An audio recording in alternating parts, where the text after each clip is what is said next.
আসসালামু আলাইকুম, আমি Mohammad Rakibul Islam Menon, yes tourism and hotel management institute Former-TKCi Hotel ইনস্টিটিউটের ফুড এন্ড বেভারেজ প্রোডাকশনের 10 ব্যাচের স্টুডেন্ট এবং বেকারি এন্ড পেস্ট্রি 4th ব্যাচের স্টুডেন্ট ছিলাম। আমি প্রথমে ফুড এন্ড বেভারেজ প্রোডাকশনে ভর্তি হয়েছিলাম। তো তাদের স্কিল, তাদের কোর্স কারিকুলাম, তাদের এনভায়রনমেন্ট দেখে আমার কাছে অনেক ভালো লেগেছে। তারপর আমি বেকারি এন্ড পেস্ট্রিতে ভর্তি হই।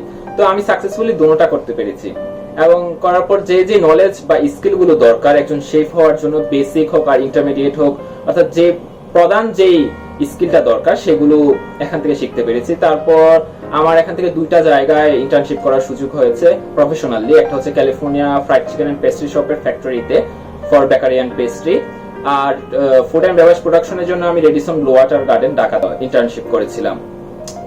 তারপর আমার নলেজ বৃদ্ধির জন্য আমি উচ্চতর শিক্ষার জন্য আমি মালয়েশিয়াতে যাই বেকারি এন্ড পেস্ট্রি কোর্স করার জন্য। ওখান থেকে 6 মাসের একটা কোর্স করে এসে আমার নলেজটাকে আরেকটু এক্সপ্যান্ড করি। তারপর আমি এখন একটা অনলাইন হোমমেড ফুড ভেন্ডর এবং অনলাইন ডেজার্ট শপ চালু করেছি কুমিল্লাতে।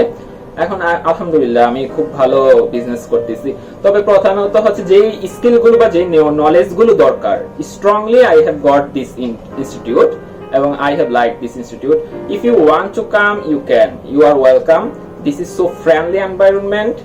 এবং আমি বলবো এখানে যেই হেড আছে, faculty head for bakery and pastry Fatema Binte Noor, সে খুবই স্কিল এবং বাংলাদেশের নামকরা সেরা 10 জন skilled teacher as a teacher for bakery and pastry, she is one of them.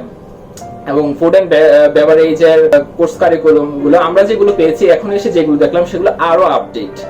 আপনারা আশা করি খুব ভালো এনজয় করতে পারবেন। শুধু পরিবেশটা উপভোগ করা নয়, যে যে নলেজ গুলো দরকার আপনি সেগুলো পাবেন। যে পরবর্তীতে আপনি যেটাই করতে চান, যে রেস্টুরেন্ট বিজনেস বা হোমমেড বিজনেস, অথবা আপনি একজন শেফ হিসেবে কোথাও জয়েন করতে চান, যে প্রধানত যে দক্ষতাগুলো আপনার দরকার সেগুলো আশা করি এখান থেকে পাবেন। I am success and I hope you will be success. Thank you.